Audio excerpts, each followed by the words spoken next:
माता तुला देवा नमो माता तुला देवा नमो धरुया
श्री क्षेत्र नैमिषारण्यामध्ये अनेक साक्षात्कारी ऋषीमुनी शांतपणाने बसून मनुष्याच्या जीवनाचं संपूर्ण लाईफ मॅनेजमेंट जे आहे, जीवन प्रबंधन शास्त्र, याच्यावरती चिंतन करायला बसले आणि त्याकरता माणसाचं सगळंच कशाने चांगलं होईल, ऐहिक जीवनही चांगलं झालं पाहिजे, पारलौकिक कल्याणही झालं पाहिजे आणि भगवंताची कृपाही झाली पाहिजे. What to do? आणि याकरता एक महान ग्रंथ श्रीमद भागवतासारखा, त्याचं महात्म्य सांगण्यासाठी सूत महाराजांनी म्हणजे त्या प्रवचनकारांनी एक गोष्ट सांगायला आरंभ केला.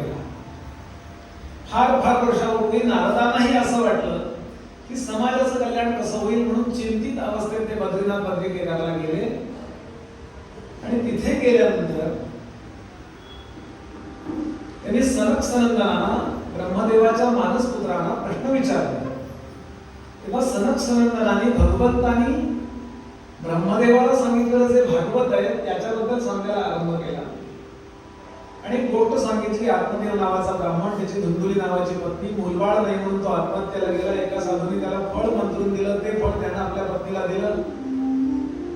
त्या स्त्रीने ते फळ घरातल्या गाईला घालून टाकलं आणि नवऱ्याला फसवण्यासाठी बहिणीला झालेला मुलगा देऊन टाकला आपल्या पतीला.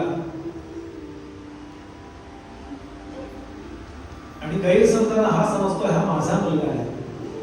त्यानंतर मंत्रांनी अभिमंत्रित केलेलं फळ होतं, त्याचा परिणाम त्या गाईलाही माणसासारखा मुलगा झाला, कारण मंत्र माणसाचा होता ना. गोव्यातून समजा मी आंब्याची कोय नेली आणि पुण्याला लावली, त्याला काय पेरू येणार आहे का? तुम्ही कुठल्या जमिनीत लावण्याचा काही संबंध नाही, बीज कुठलं आहे त्याचाच येतो. तसा मंत्र माणसाचा होता म्हणून गाईला मुलगा झाला माणसासारखा आणि त्याचे कान गाईसारखे होते, म्हणून त्याचं नाव ठेवलं गोकर्ण. गोकर्ण अत्यंत चांगला शिकणारा होता. गोकर्ण पंडितो ज्ञानी धुंधुकारी महाखाला. त्याला काय आवडायचं? अभक्ष भक्षण, अपेयपान आणि अगम्यागमन. नको ते खातो, नको ते पितो आणि नको तिथे जातो. वडिलांना वाईट वाटायचं, खूप वाईट वाटायचं. मी आयुष्य सगळ्यांना सज्जनता शिकवण्यात झालेलो, माझीच मुलं अशी. आणि अशा स्थितीमध्ये फ्रस्ट्रेशन मध्ये गेले, डीप डिप्रेशन म्हणून आली आपण. आणि अशा त्या आपल्या वडिलांना समजून घालायला एक दिवस गोकर्ण घरी आला. काशीला शिकायला होता, हायर एज्युकेशनला घरी आला.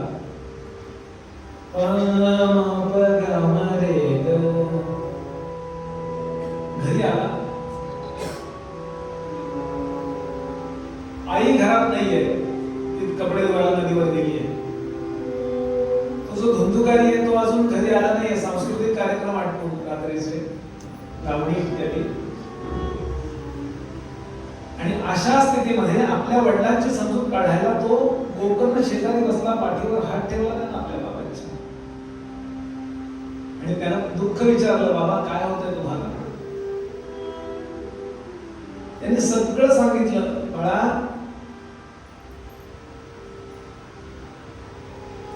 तुझा भाऊ असा असा, याचं मला वाईट वाटतंय. मी माझं सगळं जीवन संस्कारामध्ये घालवलं आणि माझ्या मुलाने असं करा. तू गाईचा असून असा आहेस आणि हा माझ्या पत्नीपासून झाला तरी असा आहे. हे ऐकल्यावर गोकर्णानं केलेला उपदेश हा जगातला सर्वोत्तम अल्टिमेट, याच्यापेक्षा श्रेष्ठ उपदेशच असू शकत नाही. ऐका मी, जगातल्या दुःखाचा निराकरण करायचं असेल, आपल्याला त्या दुःखाचं बाजूला करायचं असेल आणि त्या दुःखाचा आपल्याला होणारा परिणाम बंद करून ते दुःख आपलं नाहीच आहे हे लक्षात घ्यायचं असेल तर त्याकरता काय करावं? श्लोक ऐका. गोकर्ण उवाच देहेस्थि मांस रुधिरे अभिमतिं त्यजत्वं जाया सुवादिषु सदा ममतां विमुञ्च पश्यानिशं जगदिदं क्षणभङ्गनिष्ठं वैराग्यरागरसिको भवभक्तिनिष्ठः.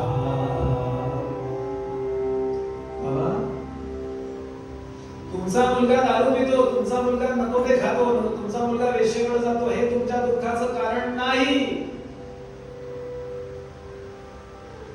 हेच कारण आहे? नाही बाबा, हे सगळं करणारा मुलगा तुमचा आहे असं तुम्ही समजता, हे तुमच्या दुःखाचं कारण आहे. हा शेजाऱ्यांचा असला तर ममत्व हे दुःखाचं कारण आहे, लक्षात घ्या. तुम्ही एखादा माठ, डेरा, थंड पाण्याचा विकत घेता,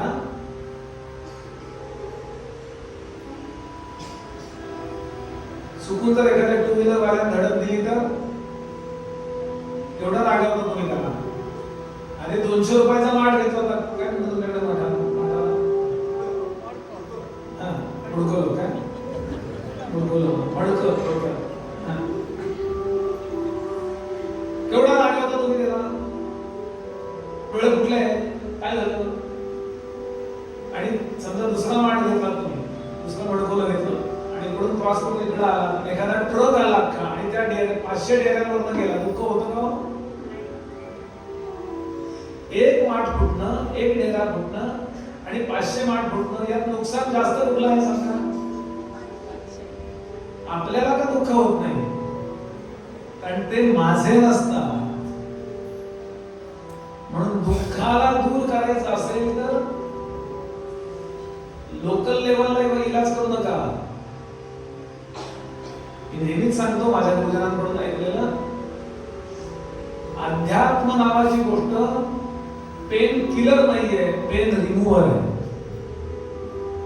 पेन किलरची गोळी नाही घ्यायची का? याचा आणि माझा काय संबंध आहे? उत्तर रूपाने तो ह्या जन्मी माझ्या पोटी आलाय. जन्मोजन्मी आपण वेगवेगळ्या लोकांचे आई बाप झालोय किंवा पत्नी पती झालोय. प्रत्येक वेळेला वेगळा आपल्याला वेळ मिळालेला. समर्थांच्या दासबोधातल्या 3ऱ्या दशकातला 10वा समास रोज वाचत चला, ज्याला सुख हवंय. दासबोध 3रा दशक 10वा समास, त्याचं नाव आहे वैराग्य निरूपण. समर्थ म्हणाले, अरे तू कोणाचा कोठीला आला सकाळीचा, आईचा विचार पूर्वीचा घेई बाबा. तू समर्थाचे श्रीमंत भगवंताचे लेकरू, अभिमाने घेतला संसार, अभिमान टाकीता पहिलं बालू बावसेला. कैची माता, कैचा पिता, कैची सुहृदे, कैची वनिता. अरे पुत्र मित्र होती लक्षानुलक्ष, आतापर्यंत लाखो देह झाले तुझे आणि तुझ्या नातेवाईकांचे. प्रत्येक वेळेला वेगवेगळं. अरे तुझं नवे शरीर, तेथे इतरांचा पूर्ण विचार. आता एक भगवंत साचार धरी भावार्थ. आपलं शरीर तरी आपलं आहे का? काही वर्षापूर्वी मिळालं, काही वर्षांनंतर ते काढून घेतलं जाणार आहे की नाही? आपल्याला विचारलं जाईल का, घेऊ का काढू? विचारेल का तो? या कुणाला तरी विचारतो का सांगा? मग तात्पुरतं मिळालेलंच आहे. गीतेने सांगितलं, आगमा पायनो नित्यां स्तां स्थितिक्षस्व भारत. तात्पुरतं आलेलं आहे. पाहुणे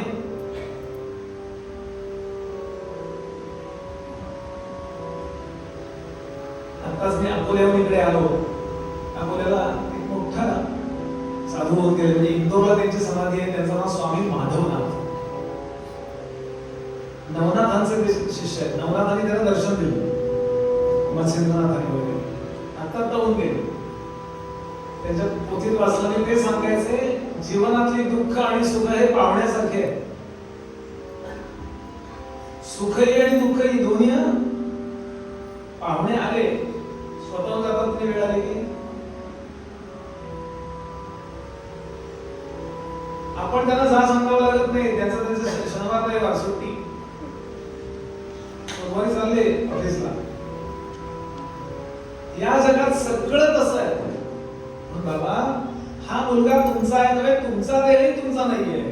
त्या देहापासून निर्माण झालेला तो देह कुठला आलाय तुमचा? तुझा नवे शरीर तेथे इतरांचा कोण विचार. गोंदवलेकर महाराज म्हणत असत, जगातली सगळी दुःख आपल्या डोक्यावर घ्यायचं काही कारण नाहीये. आपलं कल्याण कशाने एवढा विचार करा. सुखही घेऊ नका डोक्यावर. काय होतं, दुःख असलं की माणसाला सुखही तेच आहे. प्रपंचात अडकवून ठेवतं सुख आणि दुःख दोन्ही. इतकं बरं वाटलं हो त्याला, त्या आत्मदेवाला इतकं बरं वाटलं. कडकडून तहान लागल्यावर पाणी मिळाल्यावर जसं वाटावं, कडकडून भूक लागल्यानंतर जेवण मिळाल्यावर जसं वाटावं, अगदी बरं नसताना नेमकं औषध मिळावं असं वाटावं, असा नेमका विचार मिळाला आणि he became relax. गोकर्ण निघून गेला आणि आज खूप दिवसानंतर ती धुंदुली त्याची पत्नी म्हातारी झाली. ती पण 80 ची 75 ची. अंथरूण घातलं ते बोलली, अंथरूण असं खाली घालावं लागत असेल, आठवलं असेल आपल्याला. आता कसं अंथरूण घातलेलंच असतं घरात, कधी जाऊन मिळू का पूर्वी मुद्दाम अंथरूण घालायला लागत असेल, असं अंथरूण घातलेलं होतं. सतत म्हणा काय असेल. तिला खूप दिवसाचं वाईट वाटत होतं की माझा नवरा मुलाकरता रडतोय. हा मुलगा, तिला तेवढं दुःख नव्हतं कारण तिला माहिती होतं हा मुलगा आपला नाहीये.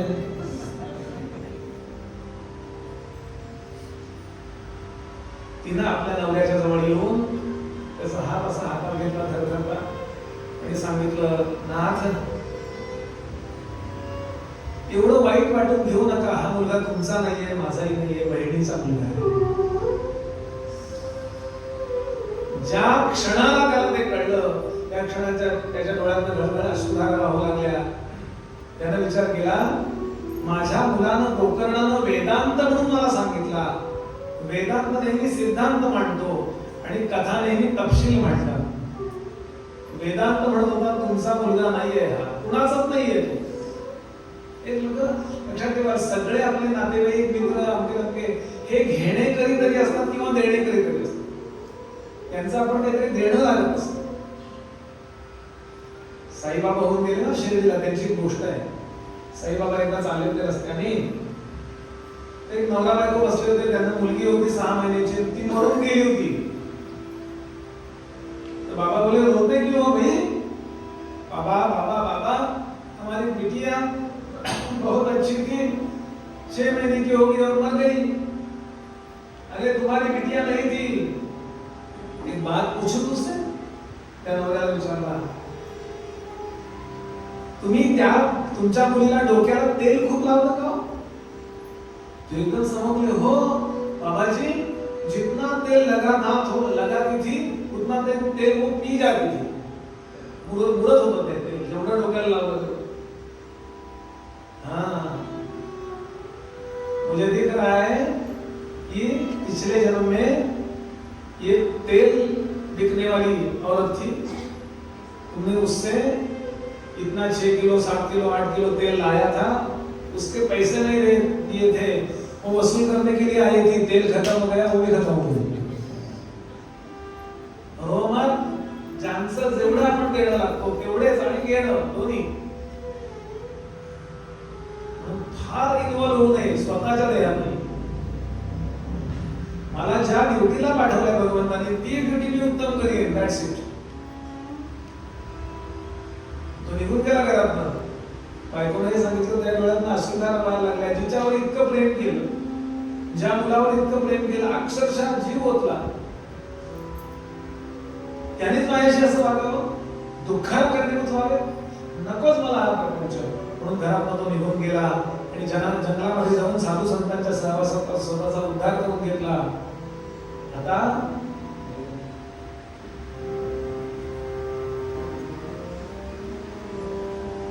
झालं असं ठीक आहे का?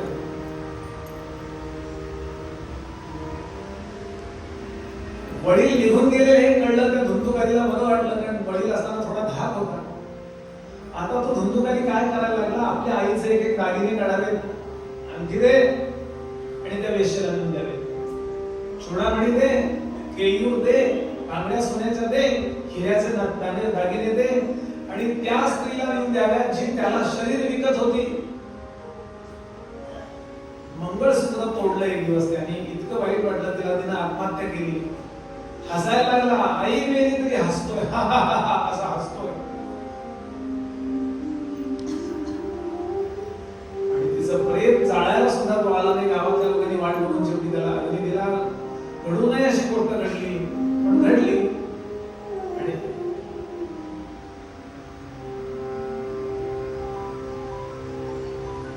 एक दिवस त्याने विचार केला, रोज वेश्येकडे जाया कशाला करायला पाहिजे, म्हणून वेश्येलाच घरी आणून घेऊया असा विचार केला. तिला विचारलं, किती गिराईक येतात तुझ्याकडे, किती गिराईक येतात तुझ्याकडे, मी तेवढे पैसे तुला देतो, पण माझ्याशी प्रामाणिक राहा. आणि आणायच्या नाहीत वेश्याला, एक कशाला 5 जणींना, चांगल्या दिसणाऱ्या 5 जणींना आपल्या घरामध्ये आणून ठेवलं आणि त्यांच्या बरोबर हा सुरत भोग करू लागला, एन्जॉय करू लागला, दारू प्यायला, म्हणजे जे काय करायचं ते सगळं करायला लागला. एक आता पैसे पुरणार कसे, अशा पद्धतीने जर कोणी किती पैसे असतील तरी पुरणार नाहीत, केव्हा तरी ते संपणारच. बरं, त्या पैशावर प्रेम करणारे आहे. ज्याला स्त्री किंवा ज्या पुरुष माणसावर प्रेम करत नसतो ते पैशावर प्रेम करतात. एक माऊलींची ओवी आहे बरं ज्ञानेश्वरीतली, कैसे ते पडणे मधुचे प्रेम. विकला जाणाऱ्या स्त्रीचं किंवा पुरुषाचं आपल्या साथीदारावर प्रेम असतं काय नाही, असं त्या पैशावर प्रेम असतं. एक दिवस त्यानं राजाकडे चोरी केली आणि ते धन घेऊन जेव्हा आला, त्या सगळ्या जणांचे डोळे फिरले, काय हिरे, काय माणक.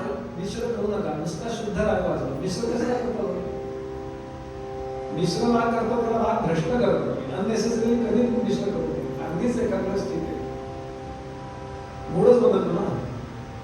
म्हणजे सिरियसली संगीत ऐकणाऱ्याचा बदलतो, रागवलं का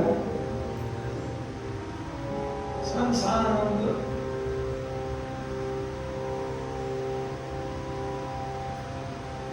जसराजजींचा कार्यक्रम हैदराबाद सुरू होता आणि पंडित दंताळे समोर बसले. झोप मध्ये दोन्ही गंधार पंडितजींनी बरोबर समोर एकत्र लावले आणि नंतर त्यांना प्रश्न विचारला, कसा गायला मी आज. दंताळे फार मोठे होते, पंडित राधांजनकरांचे शिष्य, मला त्यांनी समोर बसून शिकवलंय बरं. ते म्हणाले, जसराजींना आज जो भ्रष्ट केला असतो म्हणाले, किती सिरियसली संगीत घेतात ते, म्हणून त्या चमत्कार घडतात त्यांच्या संगीतात. थोडं मला कमी कळतं, पण कुणीतरी बोलायला पाहिजे म्हणून मी बोललोय. अगदी पडलं तर तेव्हा शुद्धरेश्वर लावा, शुद्ध आहेत आपल्या सोडून वाजवा, असं नाही. सगळं जीवन आपण सिरियसली घ्यायला पाहिजे. संगीतच काय, प्रत्येक श्वास.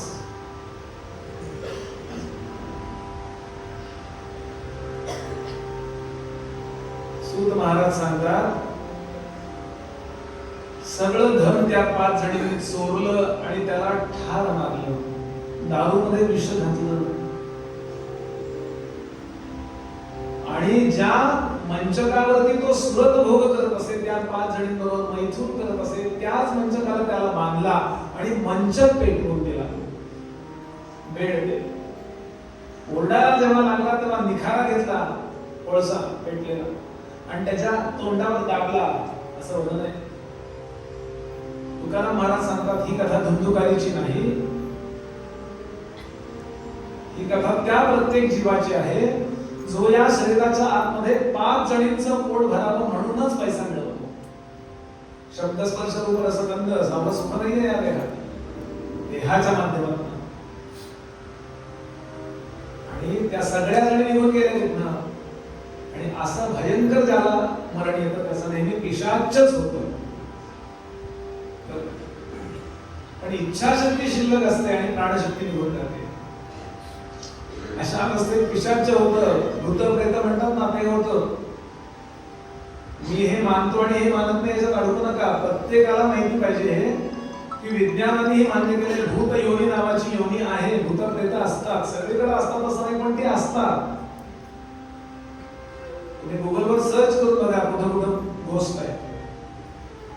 मला मोठ्या मोठ्या वैज्ञानिकांनी मुद्दे मांडलेले दिसतील. हो इथं काहीतरी आहे. 36 जाती आहेत त्यांच्या. खूप डिटेल स्टडी केला मी याचा, भूतांचा नव्हे. काय नेमकं हे प्रकरण असतं. पुढे पुढे काय काय म्हटले. विवेकानंद म्हणले मी हे मानत नव्हतो. विवेकानंद विज्ञाननिष्ठ संत होते पण एक प्रसंग त्यांच्या जीवनात असा घडला. ते अमरनाथला चालले होते आणि पारसी धर्मातल्या माणसाचं भूत प्रकट झालं. त्यांनी नमस्कार केला स्वामीजींना. मी भूत चाललोय म्हणाला. वरनं हिमकडा कोसळला आणि मी मेलो. मी जरी पारसी धर्मातला असलो तरी मी अमरनाथाला अभिषेक करायला आलो होतो. तेवढी वासना राहिली. तुम्ही अभिषेक कराल का. सामान्यासमोर प्रकट झालो असतो तो तोच मिळाला असता माझ्या भीतीने. पण मी नाही प्रकट झालो म्हणून. तुम्ही तेवढा अभिषेक करा म्हणजे मी यातनं मुक्त होईल. स्वामीजी म्हणाले मी त्या दिवशी अभिषेक केला अमरनाथाला आणि परत यायला लागलो तेवढा त्याला तो पुन्हा प्रकट झाला. आणि त्यांनी मला सांगितलं की महाराज मला मुक्ती मिळाली, खूप धन्यवाद. स्वामीजींच्या डायरीत त्यांनी लिहिले तोपर्यंत मी भूत मानत नव्हतो. कशासाठी बोलतो की या छोट्या छोट्या नाही तर पुढची कथाच लागणार नाही. इथेच माणसाची गाडी आली असे कुठे असतं. संपलं. कथा पुढे कसं जाणार. ही कथा आपल्याला लागणार नाही पुढची. त्याचा अंदाज येणार. भूत याचा अर्थ देह न मिळालेला जीव, अतृप्त जीव. देह मिळाला, देह पाहिजे, तहान लागते पण पाणी प्यायला तोंड नाही, भूक लागते पण पाणी अन्न खायला तोंड नाही. अशा वेळेला ती भूत कमकुवत मनाच्या माणसात शिरतात आणि त्याच्या जिभेनं जेवतात. म्हणजे अन्न पोटात जातं फिजिकली त्याच्या, पण जिभेत ते गेलेले असतात. म्हणून जिभेत पर्सनॅलिटी असतात बघा काही काही दिसतात ते. आणि ते कुणाला लागतात वगैरे त्याची यादी आहे. ते तिकडे जायला नको बघा. आणि ते वाईट असतात असंही सांगू नका. भूत चांगली पण असतात खूप. तुलसीदासांना हनुमंताचं आणि रामाचं दर्शन एका पिशाच्याने घडवलेलं. टेंबे स्वामी महाराजांना एका पिशाच्याने तू अमुक कर म्हणजे तुला दत्त महाराजांची कृपा होईल हे सांगितलं. भूत वाईट असतात असं दिसतं काही नाही. कोणीच वाईट नसतं. जे जसे असायला पाहिजे तसे. पण त्यांचा अंत विचित्र झालेला असतो त्यामुळे ते थोडं म्युझिकलपणाने वागू शकतात. चांगले असतात म्हणजे अगदी अमावस्येला 12 वाजता जाऊ का स्मशानात गप्पा मारले त्यांच्याशी असं नका म्हणू. आणि त्यांचा एक काळ आहे ना, त्यांना एक सन्मान द्यायला पाहिजे. असो. आणि भयंकर असं पिशाच झालं आणि त्याच घरात राहू लागलं. जो पण तिथून जाईल त्याला झडपायला लागलं. आणि गोकर्ण नावाच्या त्याच्या धाकट्या भावाला कळलं तिकडे काशीला की माझा भाऊ गेला, आई गेली, वडील घरात निघून गेले. कारण तिकडे कळायचं कोण यात्रेला जात असतात ते सांगतात. त्यानं गयेवर जाऊन आपल्या भावाकरता श्राद्ध केलं, आई करता श्राद्ध केलं, सगळं ते करायचं ते केलं. आणि एकदा घरी आला आणि घरी आल्यानंतर त्याला असं वाटलं की उद्धार झाला असेल त्याच्यात. पण कुठलं काय, सोमवार आला, अमावस्या आली आणि त्याने रात्री दर्शन केलं. ही ते सावध करतं, त्याकरता आवाज करतं, आपल्याला सावध करतं. माझी नोंद घ्या असं म्हणतात. ते आपल्याला घाबरवीत नाही. आपण ते पिक्चर बघून घाबरायचं ठरवलेलं असतं. पण असे काही दिसतं की पिक्चर बनलेले लोक घाबरतात ना. हल्ली सगळं आपण पिक्चर बघून करतो. आपले लिपस्टिक त्यांनी लावण्यासाठी लावतो, हेअरस्टाईल त्यांनी लावण्यासाठी करतो. आपली स्टाईल त्यांनी केली पाहिजे, त्यांची स्टाईल आपण त्याला करायची. आधी राहू नका कशाच्या, धरपटला नाही जायचं. म्हणजे कशाला आपल्याला अक्कल शिकवायला पाहिजे. आपण ज्ञानोबा तुकोबांकडून अक्कल शिकायच्या. आपण सिरियल कडून, OTT वाल्यांकडून नाही शिकायच्या. असलं असलं पिशाच्या वेळी तिथं पिशाच बसलं बसून दे की आपण इथं तिथं. आपल्याला देह त्याला देह नाही बिचाऱ्याला. शंकर असेल लक्षात घ्या. म्हणून शंकरांना भूतनाथ म्हणतात. दर पौर्णिमेला ते मागायला जातात त्यांच्याकडे, तेव्हा देताय आम्हाला संतती. त्या शंकरांच्या भूमीत ते क्षणभर जा, पण शंकर नाही आहोत. पण शंकरांचे भगवंताचे आहोत ना आपण. आपल्याला सगळ्यांची काळजी वाटली पाहिजे. युक्रेनमध्ये रोज माणसं मरतायत. आपल्याला असं वाटलं पाहिजे, अरे यार त्यांचे कल्याण झालं पाहिजे. त्यांच्याकरताही तर्पण करा. माणसांकरता काय, सगळ्यांकरता. झाडं तोडली जातात खूप, त्यांच्याकरता तर्पण करा. तर्पण म्हणजे पाणी द्यायचं. जगाच्या कल्याणाचा विचार मनामध्ये करा, म्हणजे भीती वाटत नाही. सावध जरूर राहायचं. म्हणजे असं भयंकर पिशाच त्याच्यासमोर प्रकट झालं, ही असं याला तोंड मस्त पैकी हातात पाणी घेतलं, घाट त्याला रात्री 12 वाजता त्याच्या अंगावर पाणी मारलं. त्याला वाणी आली आणि ते रडायला लागलं. पण वाणी गेली होती त्याची, जाताना त्याचा आघात इथं झाला होता ना. त्यांनी सांगायला सुरुवात केली, भाऊ मी अरे तुझा दादा, असा असा वागलो मी, चुकलं माझं. तू संध्या करत असायचा, मी मात्र सकाळच्या पेटत बसायचो. तू प्रामाणिकपणा तुझ्या करिअरचा विचार केला, मी मात्र वाईट वागायचो. आत्ता मला वाईट वाटतंय, पण वाटून उपयोग नाही. माझ्या कल्याणाचं काहीतरी कर रे. मला तहान लागते, भूक लागते, सगळं होतं, पण तरीही माझ्या कल्याणाची मला काही हे मिळत नाहीये. तू माझ्याकडनं नुसतं गैर श्राद्ध करून उपयोग नाही, कारण मी खूप वाईट वागलोय. उपकरणानं सांगितलं, काळजी करू नकोस दादा, तू तुझ्या ठिकाणी जाऊन राहा. आणि 3 दिवस त्याने सूर्याचं अनुष्ठान केलं. आणि सूर्यनारायणाने त्याला सांगितलं, श्रीमद भागवताचा उद्गार तू तिथे कर, म्हणजे त्याचा कल्याण होईल. आणि 7 दिवस या गोकर्णानं आपल्या घरामध्ये भागवत सांगितलं. घर सारवून घेतलं, केळीचे खांब लावले, गावातल्या लोकांना निमंत्रण दिलं, अन्नदानाची व्यवस्था केली, देवता स्थापन केल्या, संहिता वाचन, सगळं व्यवस्थित, यज्ञ, एकही गोष्ट कमी ठेवली नाही. आणि आता गर्दी खूप झाली गावातल्या लोकांची, तर पिशाच्याला बसायला जागा नाही. पण पिशाच्या करता खुर्ची धरा ना तुम्ही या, मी पर्स करते माझी, मग तुम्ही घेऊन बसा. असं पिशाच्या करता कुठे जाईल का खुर्ची? त्याला बसायला लागत नाही. पण लाईट लावले तरी दिवे, त्यावेळेला ते दिवे होते तेलाचे, ते लावले. दिवे लागले त्यांना बसता येत नाही, त्यांना अंधार लागतो. उजेडात होते पुण्य, अंधारात तुम्ही ठरवा काय ते. मकरंदुआचं प्रवचन असताना दिवे लावावे लागतात. आणि पुष्पा चित्रपट असेल तेव्हा दिवे घालवावे लागतात. कशात पाप आहे कशात पुण्य तुम्ही ठरवा. असं करून चालायचं का खांदेवर करून? पण सोडून द्या. ज्याने डोकं बिघडतं ते पाप आहे, आणि ज्याने डोकं सुधारतं ते पुण्य. साधे एकदम लॉजिकल ना.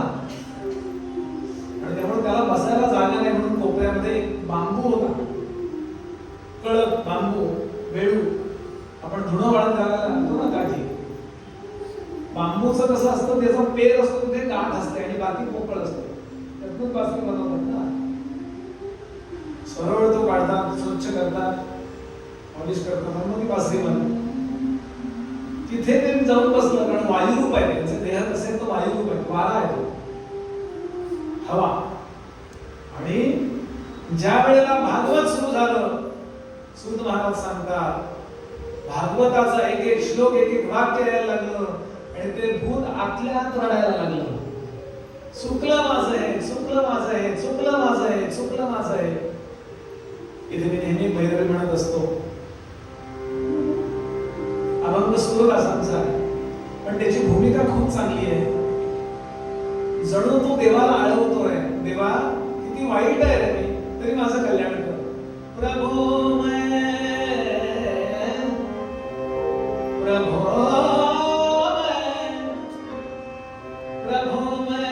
सब पतितन का राजा, प्रभो मैं सब पतितन का राजा, प्रभो मैं सब पतितन का राजा, प्रभो मैं सब पतितन का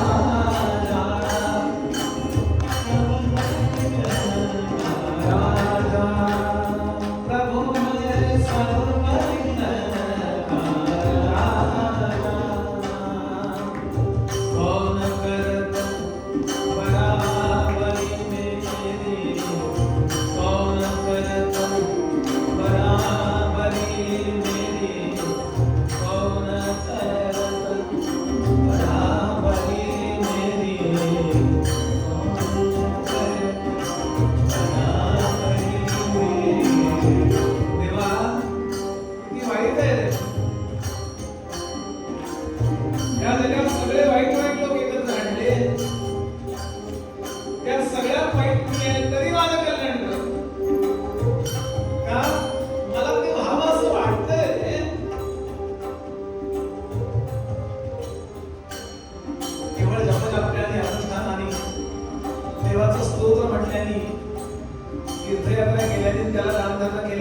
कृपाकडे या गैरसमजात राहूच नका. त्याला विकत घेण्याचे पैसे आहेत का आपल्याला? आपल्याकडे लक्ष्मी पाय चेपती आहे, आपण काय देणार त्याला? म्हणून सरेंडर व्हा. देवाला आपली करुणा आली पाहिजे, देवाला आपली दया आली पाहिजे. म्हणून आपल्याला जे कागद दिले त्यात एक श्लोक दिलाय, रोज म्हणत का झोपता, रोज झोपताना म्हणा देवा करचरण कृतं वा कायजं कर्मजं वा श्रवणनयनजं वा मानसं वा अपराधं विहितं वा सर्वमेव क्षमस्व. जय जय करुणाब्धे श्री महादेव शंभो. देवा मी कसा नसलो तरी तुझा आहे. या भ्रमात कुणीही राहू नये की मी जपानी त्याला आपला करेन, मी त्याला तपाने आपला करेन. तो तपाला बसलात ना, एखादी मेहनता पाठवून देईल, मेहनतीची काही गरज नाही, भाजणीचं थालपीठ पुरतंय, संपलं. तर आहे का आपल्याकडे? किंवा तरी इंटेलेक्च्युअल कॉम्प्लेक्स मध्ये जा, थोडे दीन व्हा, तर त्याला आपली दया येते.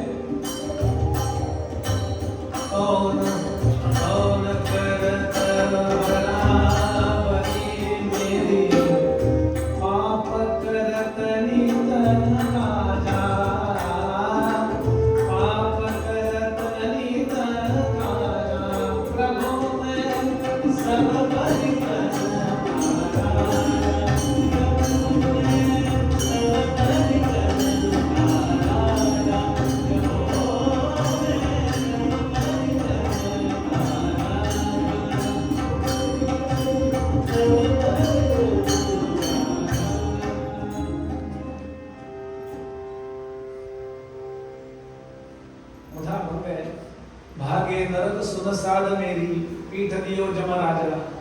सूर पतित को ठोर नहीं है, तुम हो गरीब नवाजा. कसेही असो का आपण सज्जन असो, दुर्जन असो, कामी असो, क्रोधी कसेही असो, आपण वाल्मिकी असलो तरी कल्याण करतो. की तो वाल्मिकींची कथा आहे. म्हणून ज्ञानेश्वरीतला ज्ञानोबाला आवडणारा कुठला अध्याय आहे? 9वा अध्याय, राजविद्या राजविजय. एकनाथ महाराज म्हणाले, मी जेव्हा ज्ञानोबांची समाधी शोधली त्यावेळेला ज्ञानोबांच्या समोर उघडलेला ज्ञानेश्वरीचा अध्याय कुठला होता? 9वा. ज्याच्यामध्ये कितीही पापी असेल तरी तो उद्धार करतो, हा कॉन्फिडन्स दिला गौरवाने. अभिचेत सुधराचारो भजते माम अनन्य भाग साधुरेव समन्तव्यः सम्यक व्यवस्थितो हि सा क्षिप्रं भवति धर्मात्मा शाश्वत शांतिं निगच्छति कौन्तेय प्रतिजानीहि न मे भक्तः प्रणश्यति. याला हिंदू धर्म म्हणतात. आपल्याकडे तुम्ही पाप केले ना, आता भोगावं लागेल तुम्हाला. नाही का, इतर धर्माप्रमाणे तुम्ही त्या थडग्यात पडून राहता आणि एकदा केव्हा तरी कयामत का दिन येतो, त्या दिवशी तो अल्लाह येतो, तुमचा हिशोब करतो. किंवा ख्रिश्चन धर्माप्रमाणे डूम्सडे. आपल्याकडे तसं नाही. तुम्ही किती म्हणजे मुद्दाम पाप करा असा अर्थ नव्हे. चुकलं असेल काही तर तुम्ही शरणागती केल्यानंतर तुमचा उद्धार भगवंत करतो. हा भारतीय हिंदू धर्माचा सिद्धांत. त्याला मी नेहमी उदाहरण देतो. लहान मुलं चालायला लागली ना की त्याला आईचा हात सोडून चालायला फार आवडतो. आई मी चालतो, मला येतो चालायला, शोध शोध माझ्या हात. म्हातारी माणसं, लहान मुलं सारखी असतात. म्हातारी माणसाला पण हात धरला नको हात का, मला पडायचंच आहे. उभा राहायचं झालं की मग अजून मी तरुणाचं दाखवायचा प्रयत्न करतो. मी सांगतो उभं लोकांना, मुलाला बरं वाटतं म्हणून हात द्या. तो जर धरू इच्छित असेल तर धर म्हणा, मला गरज नाही पण धर, का तुला बरं वाटतं. चुकून पडायला लागलं तर आधारे होतो, त्यालाही बरं वाटतं. दुसरं इगो सांभाळण्यात आयुष्य घालू नका, सज्जनता सांभाळण्यात आयुष्य घालू. इगो नाहीच. इगो हा मूर्ख लोकांचा विचार आहे. लहान मुलगा आई मी चालतो, अरे बाळा पुढे चिखल आहे, नाही मी चालतो. हळूहळू चाला, लक्ष देत होती आई पडेल म्हणून. इतक्यात तिला मोबाईल वाजला, कंपनीचा ऑफिसचा फोन, बॉसचा फोन घ्यावा लागला. तिकडं बोलत बसली, ऍज युजल पोटकं पडलं, चिखल अंगाला लागला, राहणार सगळं. फोन बंद करून ती काय करते सांगा. ती असं म्हणते, कधी तुला मी सांगत होते, तू माझं ऐकलं नाहीस, आता मी तुझा त्याग करते. आता मला जेव्हा दुसरा होईल ना तेव्हा त्याच्यावरच मी प्रेम करीन, असं कधीतरी आई म्हणते का सांगा. भगवंत आपली आईच आहे ना.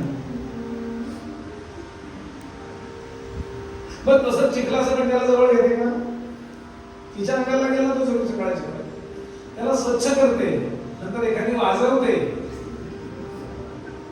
हल्ली जरा कमी झालंय हे, हल्ली हे विटॅमिन मिळतच नाही बघा.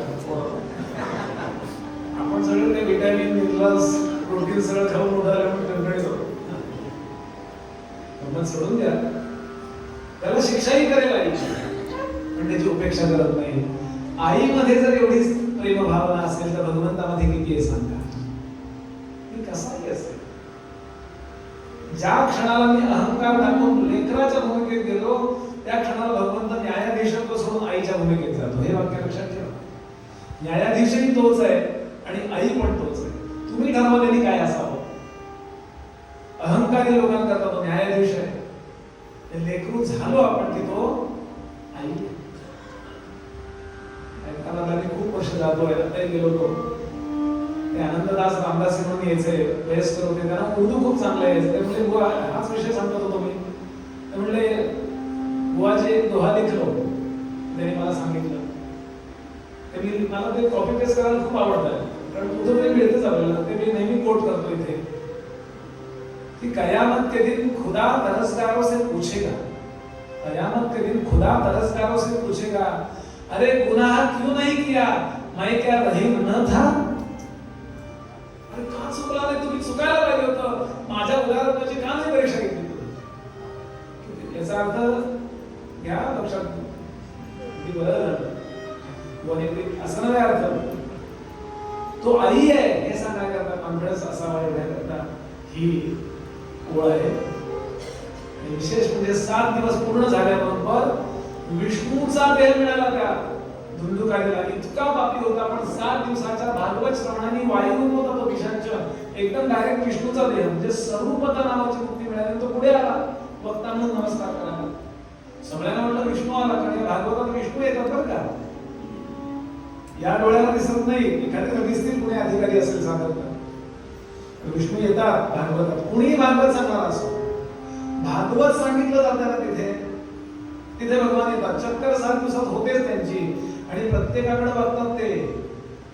तेव्हा भगवान आपल्याकडे कधी बघतील या नेत्याने सावध राहा आणि या तोच.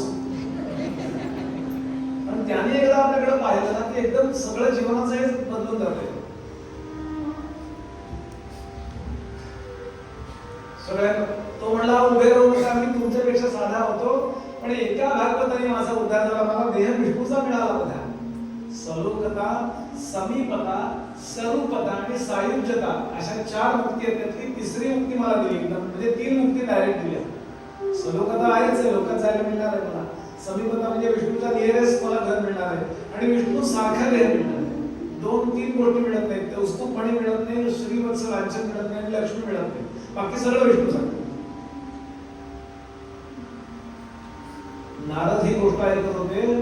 नारद म्हणाले, अहो महाराज, पण तुम्ही म्हणाले की खूप गर्दी झाली होती तिथे भागवताला, मग विष्णू एकालाच का प्राप्त झालं. ते म्हणाले बाकीचे लोक घड्याळ बघत होते, ते फिजिकली प्रेझेंट होते, मेंटली ऍबसेंट होते. एकाग्रतेने भागवत ऐकणाऱ्याचा उद्धार होतो असं त्यांना सांगायचं आहे. अगदी पिशाच्या पासून संन्यासापर्यंत अगदी एक एवढंच राहिलं मोक्षाला, त्यालाही भागवताने उद्धार मिळतो, आणि पिशाच असेल तरी त्याचा उद्धार होतो. मी नेहमी उदाहरण सांगत असतो गगनगिरीजी महाराजांचं. गगनगिरी महाराजांकडे एकदा धीरूभाई अंबानी आले आणि त्यांनी प्रश्न विचारला, गुरुजी ते त्याला गुरु मानायचे ना, की धंद्यात बरकत येत नाहीये, काय करू. खोपोलीला होते तेव्हा गगनगिरीजी महाराज. ते म्हणाले धीरू, श्रीमद भागवताचा उद्गार आपल्या घरात व्हावा म्हणजे धंद्यातही बरकत येते. आणि त्या वर्षीपासून त्यांच्या घरी दरवर्षी भागवत असतं. एकच ग्रंथ दरवर्षी. धीरूबाई गेले, आता मुकेश दादा आहे, नाव माहितीच नाही, त्यांचं लग्न पाहिलं की नाही त्यांच्या नातवाचं धीरूबाईंच्या. दरवर्षी माझ्या जवळचे लोक त्यात आहे. तुमची विद्यार्थिनी परवा त्या साथीला होती दुर्गा, म्हणाले हो हो आम्ही हे अगदी मी परवाच होते म्हणाले त्यांच्या साथ, म्हणजे जे भागवतकार होते त्यांच्या म्युझिकच्या साथीला ती होती. आणि हे कुठेतरी निघून नाही जात, समोर बसून भागवत ऐकतात. किती त्यांच्या श्रीमतीबद्दल मी काही बोलायची गरज आहे का? हेही लोक भागवत ऐकत असतील, धंद्यात बरकत येण्याकरता भागवताचं आयोजन होत असेल, कितीतरी स्तरावर भागवत काम करतात. पूर्वजांचा उद्धार, पिशाचांचा उद्धार, धंद्यात बरकत, आरोग्याकरता, मुलांच्या करता, मुलींकरता, सगळ्यांच्या कल्याणाकरता भागवत आहे. भागवत ते भागवती वाक्य लक्षात. भागवत सगळं, पोटाची खूप भागवत, धर्माची खूप भागवत, योगाची खूप भागवत, फक्त ते व्यवस्थित झालं पाहिजे, असं भागवताचं वैशिष्ट्य आहे. शांत बसून आपल्याला 7 दिवस भागवत ऐकायचं, त्यातला आता 1 दिवस पूर्ण होईलच.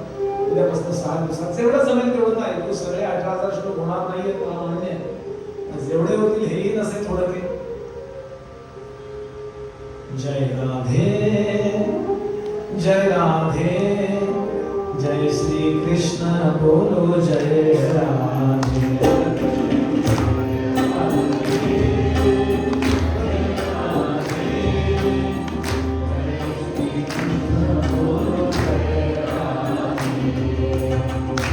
Jai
जग कसंही असो आपलं घर भागवताप्रमाणे वागेल आणि परिणाम यशही मिळेल. असं नाही की लगेच तुम्हाला निवृत्तीचाच उपदेश करतात. प्रवृत्तीमध्ये प्रपंचही समर्थ म्हणाले, प्रपंच करावा नीट का, प्रपंचातही सगळे कर्तव्य तुमची उत्तम पार पडतील. जेवढी पॉसिबल आहे, जेवढी यशाची व्यवस्था आहे तेवढी पण भागवतानी होईल. आणि हे सोडून दिलं पाहिजे, हा विचार आपण नको करायला, हा विवेकही भागवताने झाला. अशा भागवताबद्दलच्या महात्म्यानंतर पुढे येतं या 7 दिवसामध्ये काय काय करावं आणि काय काय करू नये. पहिल्यांदा त्यांनी सांगितले कथेसाठी स्थान कुठलं असावं तर तीर्थक्षेत्र असावं, वन असावं किंवा घर असावं. शांतता अपेक्षित आहे. कार्यक्रम टिकपाक करता करायचा नाही, प्रत्येकाची एकाग्रता झाली पाहिजे. म्हणून मोबाईल वाचता कामा नये. हे लक्षात नाही बरं काही असं काय जात आहे तुमचंच आहे. पण प्रत्येकाने काळजी घ्यायची. सारखं मधनं उठायचं बसायचं नाही. अगदी महत्वाचं आहे. नाम सुरू झालं की तेवढाच समजा वाटलं बुद्ध मनुष्य गर्दीला लागते पटकन जाऊन यायचं नाम सुरू झालं. दुसरी गोष्ट या 7 दिवसामध्ये यजमानाने भक्त्याने श्रोत्याने जमेल तेवढा ओम नमो भगवते वासुदेवायाचा जप करावा. एरवी केलेला जो जप आहे त्यापेक्षा या 7 दिवसात केलेल्या जपाची पोटेन्सी जास्त असते. एक वेळाच भोजन करा. झेपत नसेल तर 2 वेळेला थोडं थोडं जेवा. उपास झेपत नाही काही लोकांना. उपास करायचं दर्पण ढेकत देत बसायचं खिचडी खाऊन तर ते मजा नाही. फिटनेस फार महत्वाचं सांगितलं बरं का. आपण फिजिकली पण फिट पाहिजे 7 दिवसात. म्हणून मी 12:30 पर्यंत अनुष्ठान आटपा म्हणून सांगतो. 12:30 पर्यंत जेव्हा तुम्ही सकाळचं अनुष्ठान आवरता तेव्हा तुमची थोडी विश्रांती होऊन तुम्ही संध्याकाळी 4:30ला फिट असता. 3 वाजेपर्यंत जर तुम्ही त्या अर्ध्या करत बसला तर 4 वाजता ओम नमो भगवते उपयोग काय करायचा. म्हणून कर्मकांडाचा कधी ओव्हरलॅप होता कामा नये भक्ती कांडावर. किंवा भक्तीचे मी समजा रात्री 11 वाजेपर्यंत प्रवचन करत राहिलो चालेल का सांग. मला 8:30 वेळ दिली 9 पर्यंत मी थांबलं पाहिजे मॅक्सिमम. मधला चहाचा वेळ गेला म्हणून 9ला आरती त्या देवांची आणि त्याची बरोबरच करू. म्हणजे दुसऱ्या दिवशी तुम्ही भेट असता. प्रत्येक ठिकाणी विवेकाचा आग्रह केला बरं भागवतांनी. आपल्याला बोळसटपणा शिकवलेला नाही. Very practical. संत सगळे प्रॅक्टिकल. कुठल्याही गोष्टीचं ओव्हरलॅपिंग होता कामा नये. यानंतर या 7 दिवसामध्ये कुणाशी भांडण करू नये. क्रोध जाता कामा नये. 1 तास जप केला आणि 1 तास जाऊबाईंशी कडकडून भांडण केलं. पीठ काम पीठ.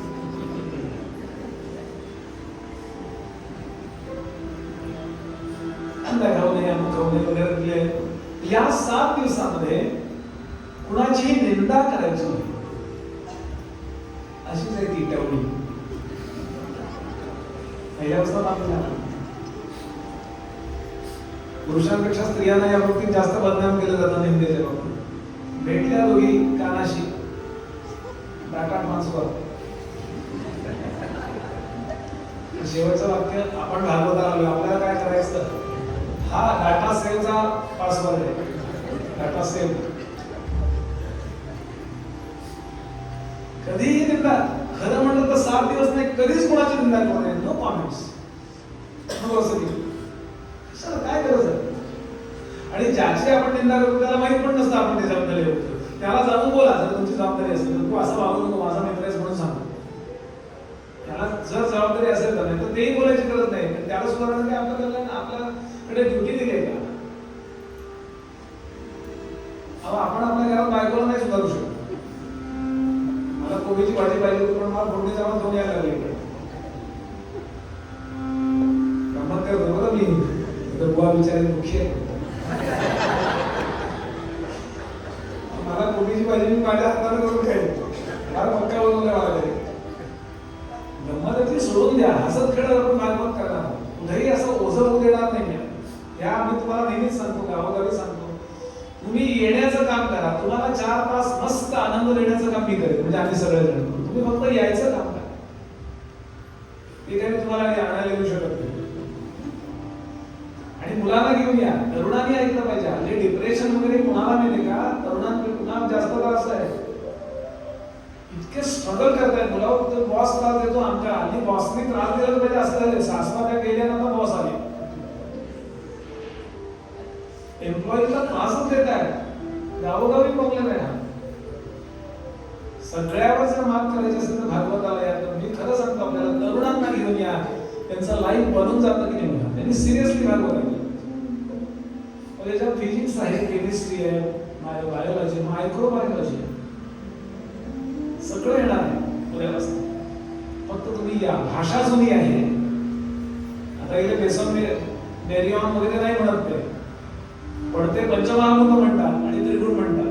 त्रिगुण आणि पंचमहाभूताने बनलेलं हे विश्व आपल्यामध्ये तेच आहे. आणि त्याचा कमी जास्त पण आहे आपलं लाईफ आहे. ते कसं कंट्रोल करायचं आपल्याला भागवत शिकवतो. असो. त्यानंतर वक्ता कसा असावा त्यांनी सांगितलं. विरक्तो वैष्णवो विप्रो वेदशास्त्र अविशुद्धिकृत दृष्टांत कुशलो अधीरो वक्ता कार्यो अतिनिस्पृहा. वक्ता दृष्टांत कुशल असावा. कसा तरी अभ्यास केला असं नाही. त्यांनी जास्तीत जास्त डीप स्टडी करावा. लोकांसमोर मांडताना जे खरं आहे ते मांडण्याचा प्रयत्न करा. वक्त्याकरता नियम आहेत. उपलब्ध विषयांविषयी सुद्धा त्याच्या अंतःकरणामध्ये वैराग्य असलं पाहिजे. तर तो खरं आहे ते सांगू शकतो. केवळ देहानं नाही, सगळ्या ज्ञानेंद्रियांनी ब्रह्मचर्याचं पालन करावं वक्ता आणि श्रोता आहे. मग कुठेतरी जगदंबा भगवंत त्यातनं कुठेतरी डोकावू शकतो असं त्यांनी सांगितलंय. पुढे सांगतात, असं तुम्ही किती ठरवलं तरी जोपर्यंत गोपाळ कृष्णांच्या मनात येत नाही तुम्ही भागवत ऐकावं, तोपर्यंत तुम्ही भागवत ऐकू शकत नाही. हा सिद्धांत मांडला नाही, थांबवलं ते. आपल्याला वाटतं आपण भागवत सांगितलं नाही किंवा आयोजित केलं किंवा ऐकलं नाही. कृष्णांची तशी इच्छा आहे की तुम्ही हे सगळं करावं, सांगावं, आयोजित करावं, ऐकावं, तरच तुम्ही जाता. तमन्ना लाख करते हैं, त्यांनी असं दोहाजलेलं आहे त्यांचे. हे सांगायचं, तमन्ना लाख करते हैं मगर वो टूट जाते हैं. वही भगवान के दरबार में जाते हैं जिनको बाकी बिहारी खुद बुलाते हैं. पांडुरंगाची इच्छा भागवत त्याला ऐकायचं. पुन्हा सांगतो, वक्ता कुणी येऊ त्याला ऐकायचं. त्याला काय ऐकायचं नाही, त्याला त्याची स्तुती आहे ना, स्तुती कुणाला आवडत नाही. म्हणून त्याला वाटलं म्हणून आयोजन झालं, त्याला वाटलं म्हणून तुम्हाला आयोजन व्हावं वाटलं, त्याला वाटलं म्हणून तुम्हाला यावंसं वाटलं, त्याला वाटलं म्हणून तुम्ही साथीदार म्हणून इकडे बसला. म्हणून सतत क्षणाक्षणाला त्याच्याशी कनेक्ट करा. असं कुठं मला वाटतं का म्हणे आविर्भाव की मी काहीतरी तुम्हाला सांगतो. असं क्षणभर सुद्धा वाटतं का म्हणे. वरवर बोलताना आपण कसं बोलू, पण आत एक सुप्त, जसं आई लेकराचा विचार करत करत महिन्याचं लेकरू ती स्वयंपाक करत असतो, ते तिचे एक लक्ष एवढं असतं, असं आपल्या भगवंताकडे लक्ष असावं. असो. आणि या भागवताचा इतका महिमा आहे हे ऐकल्यावरती खूप आनंद झाला. म्हणाले सांगा ना भागवत. म्हणाले सांगतो. आणि ते भागवत महात्म्य समाप्त होत आणि भागवताला आरंभ होतो. श्री गणेशाय नमः, श्री सरस्वत्यै नमः, श्री गुरुभ्यो नमो नमः. जन्माद्यस्य यतोऽन्वयादितरतश्चार्थेषु भिन्नस्वराट् तेने ब्रह्महृदाय आदिकवये मुह्यन्ति यत्सूरयः. तेजो वारिमृदाय यथा विनिमयो यत्र त्रिसर्गो मृषा धाम्ना स्वेन सदा निरस्तकुहकं सत्यं परं धीमहि. नैराश्य.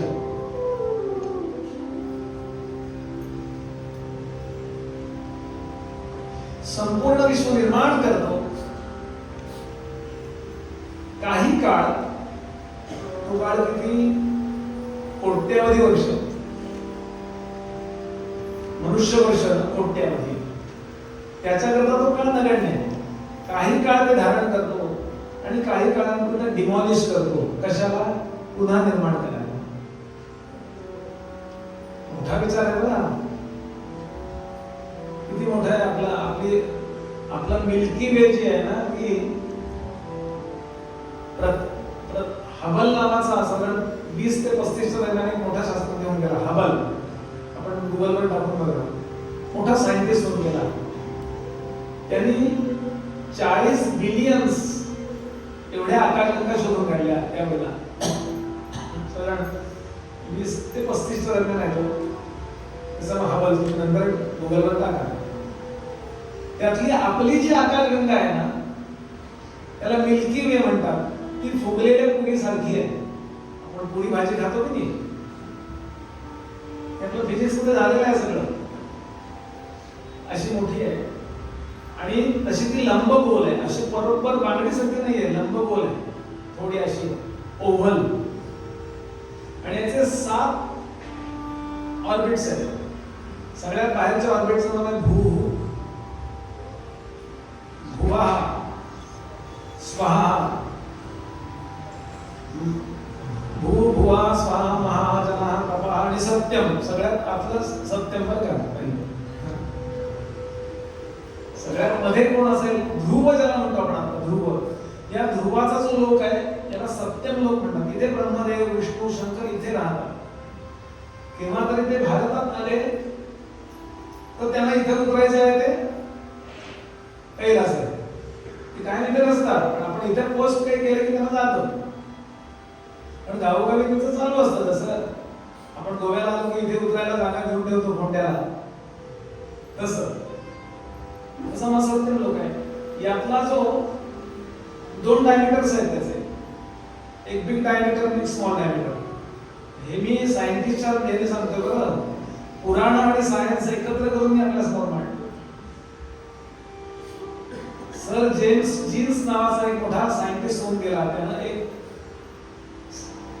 आईन्स्टाईनच्या ग्रंथामध्ये एक लेख दिलाय. तो आईन्स्टाईननं ग्रंथ छापलाय. त्या ग्रंथाचं नाव सांगतो द ग्रेट डिझाइन, हे त्याचं नाव आहे. त्यामध्ये सर जेम्स जीन्स असं म्हणतो, असा जो ओव्हल शेपचा आपला जो आकाशगंगा आहे, अशा अनेक प्रकारच्या आकाशगंगा आहे. आपली ओव्हल शेपची फुगलेल्या पुरीसारखी आहे. अशा अनेक आकाशगंगा जगामध्ये आहेत. काही एस आकाराच्या आहेत, काही यू आकाराच्या आहेत, काही पी आकाराच्या आहेत, काही टी आकाराच्या आहेत. आपली ओव्हल शेपची आकाशगंगांच्या जाती दिल्यात त्या हबलनी. तर त्यातल्या या सर जेम्स जीन्स बद्दल बोलतो मी. तो म्हणतो जो लॉंग डायमीटर आहे, स्मॉल डायमीटर आणि बिग डायमीटर असे 2 होतात ना, कारण ओव्हल शेप आहे. लक्षात येते ना मी काय म्हणतो ते? ते असे बघतात की काय वेगळ्या भाषेत बोलतो. तर तो म्हणतो एक यान या टोकावर पोहोचवायचं आपल्याला, मिडल ना डायमीटर व्यासाच्या द्वारे, म्हणजे बरोबर मधनं जर ते यान गेलं तर 1500 माइल्स पर आवर एवढ्या वेगानं जर ते यान निघालं तर दुसऱ्या टोकाला पोहोचायला तेव्हा 700 कोटी वर्ष लागतील. हे कोण म्हणतोय? सर जेम्स जीन्स म्हणतोय. तो म्हणतो आपल्या आकाशगंगेच्या तुलनेने आपली पृथ्वी इतकी नगण्य आहे की फोडणीतला सासवा, बरोबर आहे ना? तिकडून पुण्या मुंबई सासवा म्हणजे मोहरी. मी एका गोवेकराला विचारलं होतं काय, म्हणलं मोहरीला सासवा काय म्हणतात? म्हणले तडतडते म्हणतात.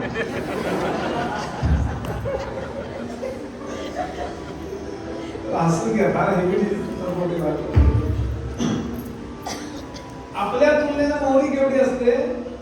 एवढं पण नाही म्हणतो तो पृथ्वी. त्याचं म्हणणं पुढे फार म्हणलंय त्यांनी. आकाशगंगेच्या तुलनेनं मोहरी छोटीशी, छोटी मोठी 2 मोहरी असतात, अगदी छोटी मोहरी. मग त्यात आपला खंड केवढा? आकाशगंगेच्या तुलनेनं आपला देश केवढा? आकाशगंगेच्या तुलनेनं आपलं राज्य केवढं? आकाशगंगेच्या तुलनेनं आपलं गाव केवढं? आकाशगंगेच्या तुलनेनं आपली गल्ली, पेठ, मोहल्ला केवढा? आकाशगंगेच्या तुलनेनं आपलं घर केवढं? आकाशगंगेच्या तुलनेनं आपली खोली केवढी? आणि इथे काही खोली असते तर ती केवढी? आकाशगंगेच्या तुलनेनं आपलं बेड केवढं? आपली खुर्ची केवढी? त्याच्यावर आपण बसलेलं केवढं? त्यात आपला मेंदू केवढा? आणि तो म्हणतो एवढ्याशा मेंदूनं परमेश्वराचं अस्तित्व आपण नाकारतो किंवा अगदी उदारपणानं होकारतो. दोघेही मूर्ख आहेत म्हणतो. हे सायंटिस्ट म्हणतोय बरं, सर जेम्स जीन्स. त्याचं वाक्य आहे, God must be a great mathematician. विशेष गणितज्ञ असला पाहिजे. विचार करा, हे निर्माण कोण करतो? पहिला श्लोक, जन्माद्यस्य यतः विश्वाचा जन्म आणि आधी म्हणजे स्थिती आणि संहार ज्यामध्ये होतं त्याचं मटेरियल काय असेल? सोन्याच्या अंगठीचा जन्म सोन्यात होतो की नाही? अंगठीचं मटेरियल काय? मूलद्रव्य काय बघा? सोनं. मातीच्या माठाचा मडकुल्याचा जन्म मातीत होतो ना, म्हणजे माती हे त्याचं मूलद्रव्य आहे. मग विश्वाचं मूलद्रव्य काय असेल? त्याचं मूलद्रव्य सिमेंट आहे कळलं. आकाशाचं मूलद्रव्य काय? इतका मोठा विचार आपल्याला करायचा आहे आणि अतिशय मोठा हा श्लोक मी सांगत भेटणार नाही आहे, कारण याच्यातच अख्खं एक सत्र जाईल. पण त्यांनी सांगितलं की महाराज हे भागवत 6 प्रश्न आहेत तिथे. व्यासानं का लिहावं असं वाटलं? व्यासाने हे भागवत कसं लिहिलं? त्याला कुठून प्रेरणा झाली? आपल्याला प्रत्येकाला काही ना काही प्रेरणा होत असते. लक्षात करा. असं कर मग आपण त्यांना काही कार्याला जन्माला आमका क्लास चालव आणि आपल्याला काहीतरी सुचवलं, काहीतरी कारण असतं त्याचं. व्यासाला भागवत लिहावं असं का वाटतं? ते म्हणाले सांगतो वेद एकच होता, पण या वेदांचं व्यासाने फायलिंग केलं. कारण पूर्वीचा एक वेद आपल्याला कलियुगामध्ये आयुष्य कमी झालं, समज कमी झाली, आकलन शक्ती कमी झाली आणि लाईफ स्पॅन कमी झाला. म्हणून त्यांनी डिवायडेड बाय 4 वेदाचे 4 भाग केले. ऋग, यजु, अथर्वण आणि साम. आणि सांगितलं आता हा एवढाच रक्षण करू, म्हणजे ते जगेल. 5 शास्त्र लिहून झाली होती. त्याचं 6वं शास्त्र म्हणजे हे ब्रह्मसूत्र नावाचं 6वं शास्त्र लिहिलं. 18 उपपुराण लिहिली, 17 पुराण लिहिली, तरी वेदव्यासांना पुरे वाटे ना. ज्याला आपण जॉब सॅटिस्फॅक्शन म्हणतो की नाही, इतकं छान केलं हे सगळा देखावा इथे, तरी साईला असं वाटतं अजून काहीतरी करायला पाहिजे. बरोबर आहे ना? मन लावून काम करणाऱ्यांचं वैशिष्ट्य आहे की कितीही केलं लोकांकरता तरी अजून काहीतरी करायला पाहिजे. स्वयंपाक करणाऱ्या स्त्रियांचं मी नेहमी उदाहरण देतो. स्वयंपाक करणारे मन लावून स्वयंपाक करणारे काही लोक असतात, खूप कमी असतात, पण असतात.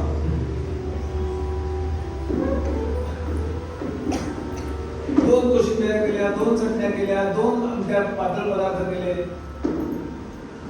पोळे केली, भात केलं, तरी वाटतं नाही मनगाणे करूया, खाते करूया. वाटतं की नाही? बोला, जावई येणार आहे जेवायला, चांगल्यात चांगला आपण करूया असं वाटतं की नाही एखाद्या स्त्रीला? तसं व्यासांना आपल्याबद्दल वाटतं की अरे यार अजून काहीतरी केलं पाहिजे, अजून काहीतरी केलं पाहिजे. आणि अशा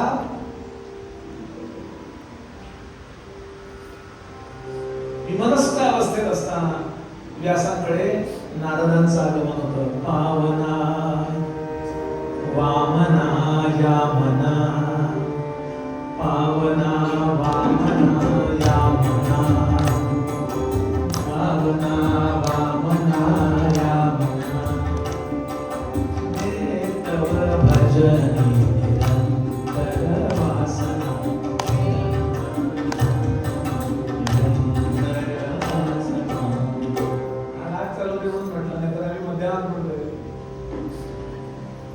व्यासांची अवस्था लक्षात घ्या. स्वराने होतं काय आपल्याला? स्वर म्हणजे फिलिंग देणारी गोष्ट आहे. शब्दाशिवाय फिलिंग आपल्याला स्वराने येते. माझे गुरुजी नेहमी म्हणायचे की 10 वाक्याने जे होत नाही ना ते एका स्वराने खटकन जातात. मराठी ज्याला कळतं त्याला मराठीत बोलावं लागतं, हिंदी ज्याला कळतं त्याला हिंदीत बोलावं लागतं, पण रागाच्या भाषेतलं प्राण्यांना सुद्धा कळतं.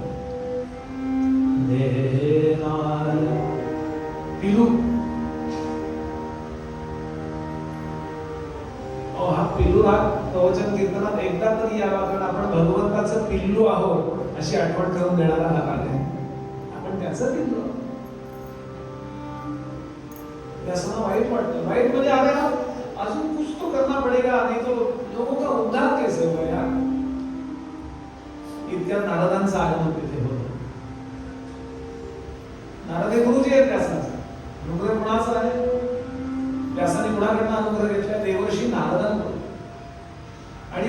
गुरुला शिष्याची काळजी असतेच. गुरु बोलो किंवा न बोलो, दाखवो किंवा न दाखवो, त्याच्या आतमध्ये चाललेलं असतं रे, याचं कल्याण झालं पाहिजे.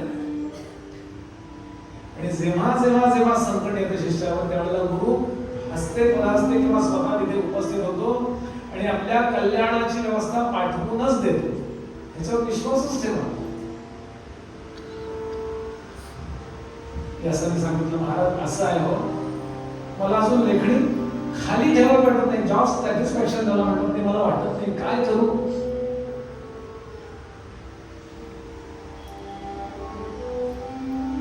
ही इज द ओनली टीचर. म्हण आहे, he is the only teacher who does not teach but coach only. शिकवण्यापेक्षा सुचवणं महत्वाचं. मोठे मोठे म्हणा घेत नाही, सुचवलं अरे यार असं करणार. आणि इथे नारदाने एक गोष्ट सांगितली आहे. ही गोष्ट संपूर्ण भागवताचं बीज आहे, बीज. नेहमी विचारतो या कारणावर, एका ऍपल मध्ये, एका सफरचंदामध्ये किती सफरचंदाची झाड आहेत बोला?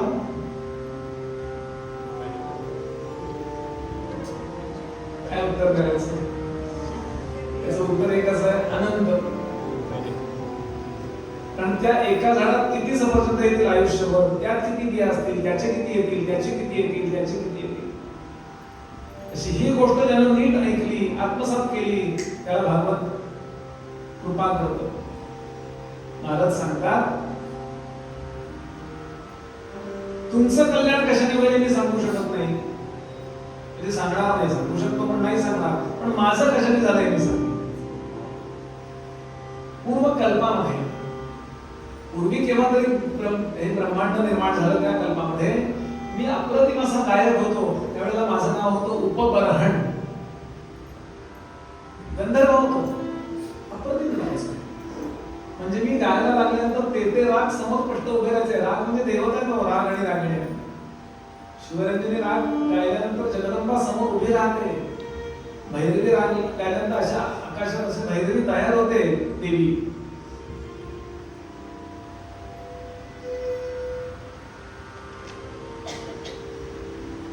इतका मी चांगला गायचो नाही का. ते म्हणतात पटदीप राग, पटापट दीप लागायचे तो डान्स गायचा. तो मेघ मला गायला लागल्याबरोबर आकाशात पाऊस सुरू व्हायचा. बघा पुण्यात पाऊस थांबत नव्हता, तेव्हा त्या तिथल्या कलेक्टरने माझा मेघवालावर गाण्याचा कार्यक्रम आयोजित केला, तेव्हा पाऊस थांबला.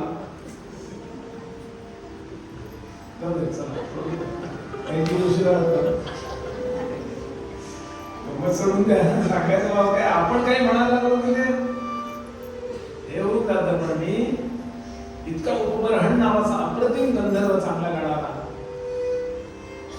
मला थोडासा अहंकार झाला.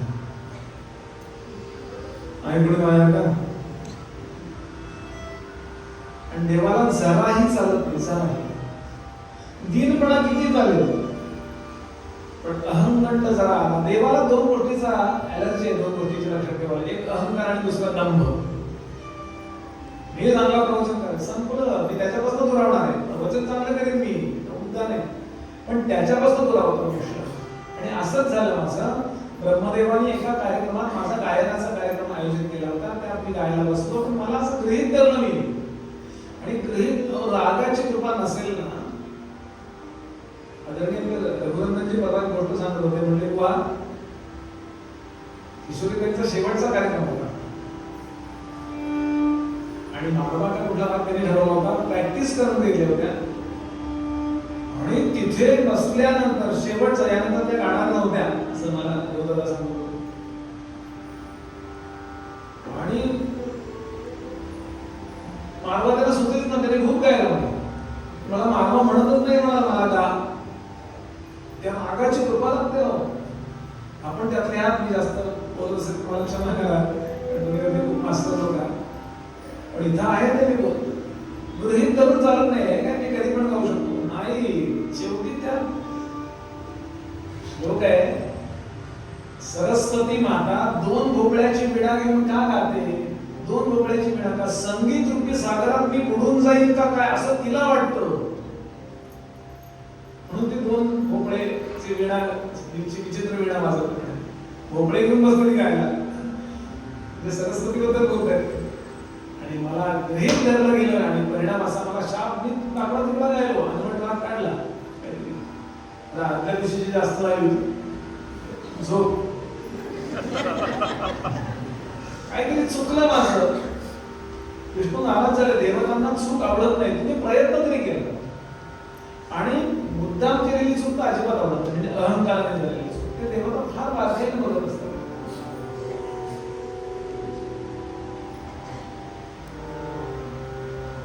झालं असं, ब्रह्मदेव मला शाप देतात, चालता हो इथून, स्वर्गात राहायच्या लायकीचा नाही आहेस तू.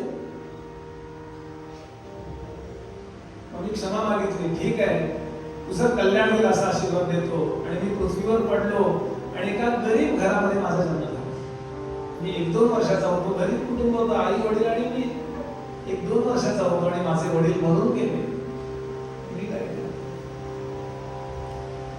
वडील गेल्यानंतर आईची इतकी फरफट झाली, पैसे नाही, यांच्याकडे पापड करायला जा, यांच्याकडे झाडायला जा, यांच्याकडे सारवायला जा, यांच्याकडे अमुक करायला जा, असं करून आम्ही कसे तरी जेवू लागलो. अतिशय गरिबी, नेसायला पंचा नाही हो मला.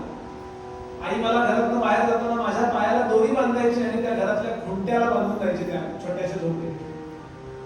ह्याला पुढे जायचा, माझ्या पुढे कापडीचा तुकडा ठेवायची, पाणी ठेवायची, जसं काही पुढे ठेवतो. काय सांगून मी तुम्हाला, नारदजी, व्यासजी माझं भाग्य उजाडलं. आणि आमच्या गावामध्ये खूप मोठे प्रवचनकार आले, मोठे ऋषी होते आणि त्या ऋषींची सेवा कधी करणार, म्हणजे त्यांना बाहेर एक झोपडी देण्यात आली. पण झोपडी सारवणार कोण, पूर्वी रोज घर सारवायची पद्धत होती आणि ते सारवणार कोण, त्यांची सेवा कोण, त्यांचे कपडे कोण धुवून आणणार, त्यांचं जेवण झाल्यानंतर भांडी कोण घालणार, हे काम माझ्या आईला देण्यात आलं. तिला विचारलं तुला पैसे इतके मिळतील कसे का, ती म्हणाली हो तरी मला जॉब नाहीच आहे, मला काही काम नाहीच आहे. आणि 4 महिने ते एका गावात राहिले. ते आंघोळीला गेले की माझी आई छान सारवून घ्यायची, झोपडी अशी स्वच्छ सारवून घ्यायची. त्यांचे जे कपडे आम्ही धुतलेले चालतात ते आम्ही धुवायचो, म्हणजे माझी आई धुवायची, मी तिला मदत करायचो ते पिढे आणून द्यायला. तिच्या माझ्या असं शेताचा 4-5 वर्षाचा होता, मागे मागे असायचो मी छोटासा असा. एक दिवस असा आला, एक 2-4 दिवस झाले त्यांचं प्रवचन संध्याकाळी 4-5 तास सुरूच असायचं. हा कसा मुलगा बसलाय छोटा, असं मी पुढे जाऊन बसलो. मला काय माहितीच नाही ना इथली व्यवस्था, आणि मनापासून ऐकायला लागलो, काय सांगतात गुरुजी, असं करून ऐकायला लागलो. तिथले व्यवस्थापक आले, त्यांनी माझ्या नखोटीला असं धरलं, धैर्याचा पोरगा कुठला घाणेरडे पंचा करून एकदम मला रागावले. मी रडत बाहेर निघालो. त्या प्रवचनकारांच्या लक्षात आलं, हा मनापासून ऐकणार आहे, मनापासून ऐकणारा श्रोता वक्त्याला आवडतोय, लक्षात ठेवा. आम्हाला बाकी वक्त्याचं प्रेम जर त्या प्रवचनावर असेल, त्याला फक्त एकच गोष्ट आवडते, मनापासून ऐकणारा श्रोता, बस. त्याला चांगलं म्हणायला पाहिजे का, नमस्कार करायला पाहिजे, त्याला काहीही अपेक्षा नसते. प्रामाणिक जर कुठलाही परफॉर्मर असो, त्याला काय अपेक्षा असते सांग, काही नको, मला चांगलंही म्हणू नको, फक्त तू नीट ऐक. आणि मी जीवन घालवलंय त्या, कुठल्याही परफॉर्मरला असं वाटेल. म्हणून त्याने सांगितलं, हो व्यवस्थापक, त्याला बसू दे इथे, मनापासून ऐकतोय तो, तुम्ही जरा बस करताय, तुम्ही मागे बसा. स्पष्ट होते ते, म्हणून मला समोर बसायला मिळालं. त्या दिवशीपासून मी त्यात आई माझं पंचशुच्च दूध दे ना, पण मला त्या गुरुजींच्या समोर बसायचंय. आणि मी पुढे बसायचो आणि मन लावून कथा ऐकायचो. भगवंताची कथा ऐकताना त्यांच्या डोळ्यातून घळघळ अश्रुधारा राहायच्या. एकरूपतेने ती कथा सांगायची. त्यांच्या डोळ्यातून अश्रुधारा सुरू झाल्या ना, की माझ्याही डोळ्यातून अश्रुधारा सुरू व्हायची. ते हसले की मी हसायचो. कधीशी एकरूप झालो मी 4 महिने. आणि त्यांनी त्या पूर्ण प्रवचनामध्ये एक सिद्धांत सांगितला की बाकी कोणीही तुमचं नाही, परमेश्वर तुमचा आहे. बाकी सगळे कुठल्या तरी कारणाने आले तुमच्याबरोबर, फक्त भगवंत आपला आहे. तुला तो एक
आदि अंती अवसानी अविनाश करी आपुली ऐसे लावी म्हणा तिसे गोविंदाचे तुका म्हणे एका मरणेची सरे उत्तमची गुणे कीर्ती माने हे मर्म होतो की देव तुमचा आणि खरं सांगू ज्याला कुणी नाही त्याचा देव असतो मला पण कुणी नाही आहे आईला विचारलं आई आई आई आई देव कुठं असतो आई कामात होती सारवत होती शेड लावून असेल ती म्हणली प्रवचन कीर्तनात ऐकतो ते घरी न्यायचं नसतं ते तिथंच सोडायचं असतं त्याचा काही उपयोग नाही आहे तो अभ्यास कर मोठा हो नाही का असं वाटतं की नाही लोकांना आपल्या मुलांनी काय अमुक व्हावं तमुक व्हावं अगदी काही अक्कल नसेल तर राजकारणात जावं किती लोकांना असं वाटतं आमच्या लेकरांनी भगवंताची भक्ती पण करावी करिअर करावंच पण देवधर्म समजून घ्यावा आपलं करिअर ठरवताना हे नाशिवंत आहे आणि मी मिळवतोय आणि मला शाश्वतही मिळवायचं हे योग्य वयात करावं लागतं वय 70-80 नंतर कडून उपयोग नाहीये तोपर्यंत खूप लेट झालेला असतो म्हणून मला मुलं पाहिजे मला म्हणजे या प्रवचनाला मुलांनी ऐका म्हणजे तुम्हाला जीवनाचं प्लॅनिंग करता येईल 60व्या वर्षी मी कसे असेल किंवा कसं असेल हे प्लॅनिंग तुम्ही 20व्या वर्षी करू शकाल की नाही 59व्या वर्षी काय प्लॅनिंग करणार खूप मला ते ऐकायला चांगलं मिळालं पण मला आई म्हणायची आहे त्याचा उपयोग नसतो बाई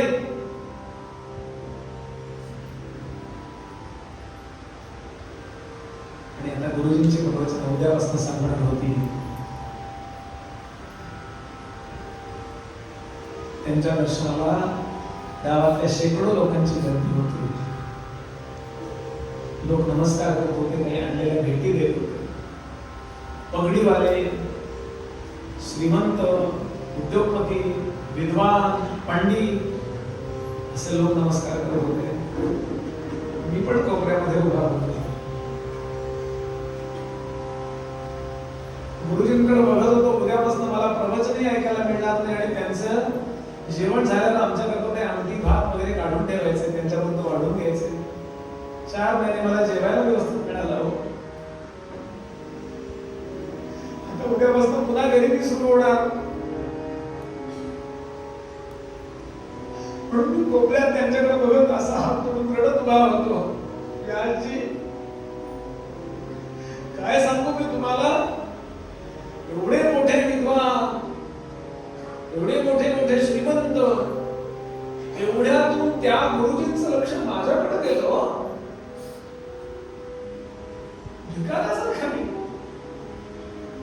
त्यांनी मला जवळ बोलावलं ज्यांच्याशी बोलायला मोठे मोठे लोक धडपडत होते ते होऊन मला जवळ बोलावतात आणि मला विचारतात बाळा काय रडतोयस तू ते बोलले माझ्याशी मी त्यांना म्हणालो उद्यापासून तुम्ही निघालात ना म्हणून मी रडतोय लहान मुलांची कुणाशी दोस्ती होते बघा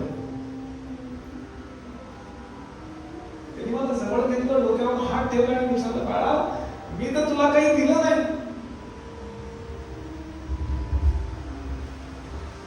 मी त्यांना म्हणालो का नाही दिलं 4 महिने मी खूप आनंदात आयुष्यात नव्हतो एवढा आनंदात मी तुमच्यामुळे 4 महिने राहिलो महाराज मी भगवंताचं प्रेम मला लावलं मला जीवनाचं सार्थक झालं असं वाटतंय एक गोष्ट विचारलं तुम्हाला विचारता बाळा ज्या भगवंताबद्दल तुम्ही तो सगळ्यांचा असं म्हणत होता तो भगवंत कुठं राहतो हो सगळे खो खो हसायला लागले अरे काय बाबा पोर काय असं पण देव असतो का नुसतं प्रवचनात ऐकायचं असतं जळगाव ते बेळगाव मान हलवायचे असते घरी जायचं असतं जगत माझे गुरुदेव गंभीर झाले त्यांनी मला जवळ घेतलं हातावर घेतलं त्यांच्या असं कालावधी असं गेले 4-5 वर्षाचा छोटा मुलगा आहे आणि ते म्हणाले तुला कशाला पाहिजे भगवंत मी त्यांना म्हणालो गुरुजी तुम्ही म्हणताना जिसका कोई नहीं उसका खुदा है यार ज्याचा कुणी नसतो त्याचा परमेश्वर असतो मी अगदी तसा आहे मला कोणी नाही हो माझ्या गुरुजींच्या मुखातनं गंभीर असं अस्फुट वाक्य बाहेर पडलं माझ्या प्रवचनाचं सार्थक झालं. प्रवचनाचं सार्थक गर्दीनं नाही होत. प्रवचनाचं सार्थक कुठल्याही लौकिक व्यवहाराने होत नाही. प्रवचनाचं सार्थक याने होतं, एका जरी व्यक्तीच्या अंतःकरणात प्रामाणिक भक्ती निर्माण झाली किंवा निर्माण झालेली भक्ती वाढली तर पक्क समजावं प्रवचनाच्या आयोजनाचं सार्थक झालं. खरंच पाहिजे तुला भगवंत. मी त्यांना म्हणालो, खरं नव्हे, मला दुसरं काही नको जीवनात, फक्त माझा देव. मला कुणी नाही आहे, मी त्याच्याशी मैत्री करीन आणि कधीही त्याला सोडणार नाही. त्याने मला समोर उभा केला, मस्तकावर हात ठेवला आणि माझ्या कानामध्ये ओम नमो भगवते वासुदेवाय असा मंत्र दिला. निघून गेले. एक माळ त्यांनी त्यांच्या गळ्यातली माझ्या गळ्यात घातली. ती माळ घेऊन मी बसायचो कोपऱ्यामध्ये. ओम नमो भगवते वासुदेवाय, ओम नमो भगवते वासुदेवाय, ओम नमो भगवते वासुदेवाय सारखा म्हणत बसायचो. माझी आई म्हणाली, हे अरे ते भिकारडे धंदे काय उपयोगाचे आहेत का? पोट भरायला जा, काहीतरी शिकून घे, मोठा हो, पैसे मिळव. त्याच वेळेला माझ्या जीवनाचं ध्येय ठरवून गेलं की मी मिळवेन तो भगवंत मिळवेल, बाकी मी नाशिवंत काही मिळवणार नाही. व्यासजी माझ्या आईला एक दिवस साप चावला आणि ती म्हणून गेली. तिच्या देहाला जेव्हा अग्नी दिला तेव्हा त्या स्मशानात सगळे लोक म्हणायला लागले, अरे अरे अरे पोरग जवळ यायला कोणी नाही रे, कोणी नाही. त्या स्मशानात मी म्हणालो, आहे ना, मला माझा भगवंत आहे ना. लोक हसत हसत निघून गेले. मी त्यांच्या बोलण्याची त्यांच्या वागण्याची परवा केली नाही. मी मधुबनामध्ये, म्हणजे आता मथुरा म्हणतो, तिथे गेलो आणि जंगलामध्ये भरपूर जप करत बसलो. वर्षानुवर्ष असतं. मी काही फळं खायचो, पाणी प्यायचो, बसायचो. दुसरं काही शिकवलंच नाही. फक्त ओम नमो भगवते वासुदेवाय, ओम नमो भगवते वासुदेवाय, ओम नमो भगवते वासुदेवाय, ओम नमो भगवते वासुदेवाय, ओम नमो सारखं तेच. आणि एक दिवस भगवान विष्णू माझ्या समोर प्रकट झाले. भगवान प्रकट झाले. मला इतका आनंद झाला. चरणावर मस्तक ठेवला, अश्वचा अभिषेक केला. भगवंतांनी मला जवळ घेतलं, मस्तकाचं अवघ्राण केलं, चुंबन घेतलं, डोक्यावर हात फिरवला, सांगितलं, बाळा तुझ्या नशिबात माझं दर्शन नव्हतं, पण तुझ्या तळमळीनं मग तू तुझं नशीब बदललंस. आता एक काम कर, हा देह पडेपर्यंत हेच नाम गात राहा आणि हा देह पडल्यानंतर पुढचा जो तुला मी देह देईन, हा शापामुळे मिळालेला देह आहे ना. पुढचा माझ्या आशीर्वादाचा देह असेल, तो चिरंजीव असेल, एक मुद्दा. आणि दुसरा महत्वाचा मुद्दा, तो माझा प्रचारक असेल आणि तुला नेहमी आनंद राहील. जगताचं कल्याण करण्यापेक्षा मी तुला माझा पार्षद म्हणून अपॉइंट करेन. नारद सांगतात, व्यासजी एवढी भगवंताची कृपा माझ्या. कोण होतो मी? भिकाऱ्याचा भिकारी होतो, पण केवळ प्रेम मला कळलं, भगवंतावर प्रेम कळलं. कसं करावं हे कळलं त्या प्रवचनाने. आणि मी तुमचा गुरु होण्याच्या व्यक्तीने झालो. कोण आहे? भगवान शंकरांना राम हे नाम मी दिलंय, पार्वतीला शिवाय नमः हे नाम मी दिलंय. व्यास वाल्मिकी ज्यांचे शिष्य असतील ते नारद कसे असतील बोला. इथे तळमळ निर्माण व्हावी लागते आणि ती तळमळ निर्माण करणारा ग्रंथ तुम्ही लिहा. तुम्ही कृष्ण वर्णन केलं महाभारतात, 1,00,000 श्लोक आहेत, पण तो कृष्ण तरुण राजकारणाचा कृष्ण वर्णन केला. त्याची स्ट्रॅटेजी काय, युक्ती काय? तो कृष्ण निश्चित समाजाच्या कल्याणाचा आहे, पण अंतिम कल्याणाचं काय? माणसाला नीतिमान असावं, माणसाला युक्तिमान असावं, त्याने त्याचं जीवन चांगलं होतं, पण मरण त्याकरता त्यानं भक्तिमान असावं. म्हणून भक्तीचा ग्रंथ, प्रेम शिकवणारा एक ग्रंथ लिहा. एवढ्या करता भगवंतांनी तुमच्या चित्तामध्ये असंतुष्टतेची कृपा केली, नाही तर तुम्ही लेखणी खाली ठेवून जगाचं कल्याण होणार नाही. निस्वार्थ प्रेम जगावर भगवंतावर करायला.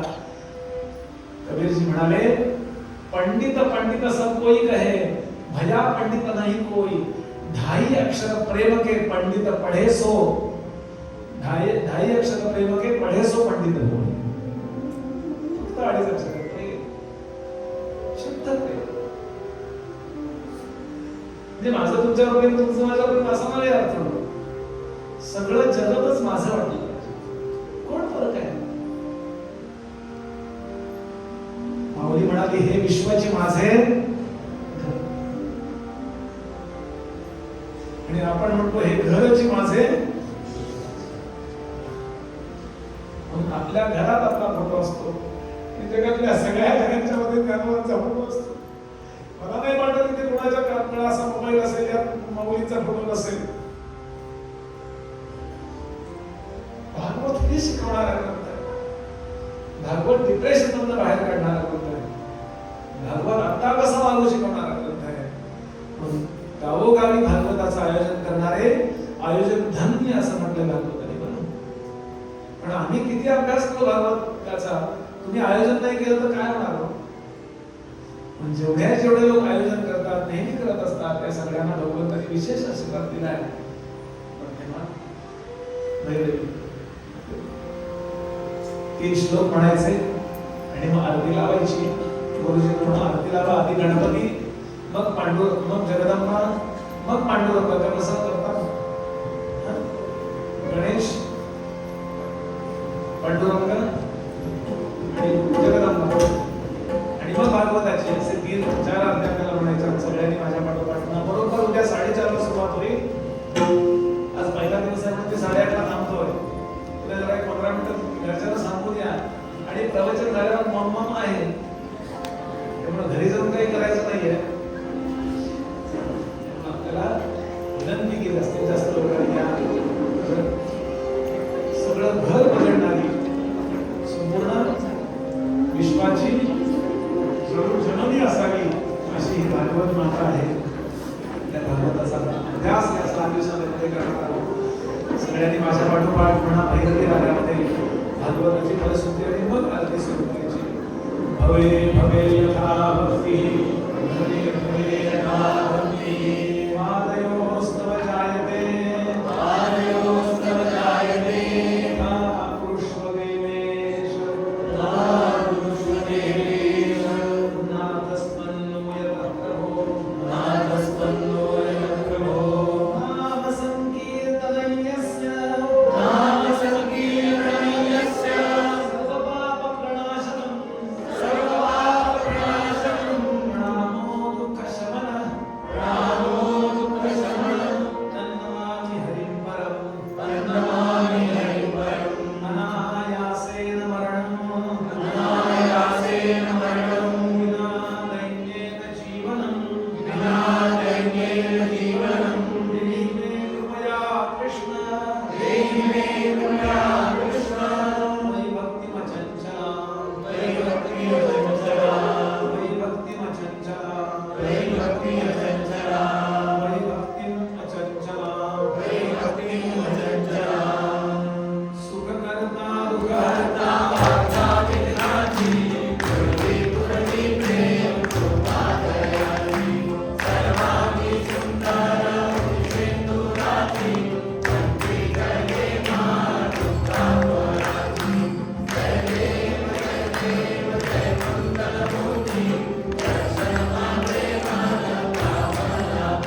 मागं घ्या. तुमच्याजवळ घ्या. मागं घ्या.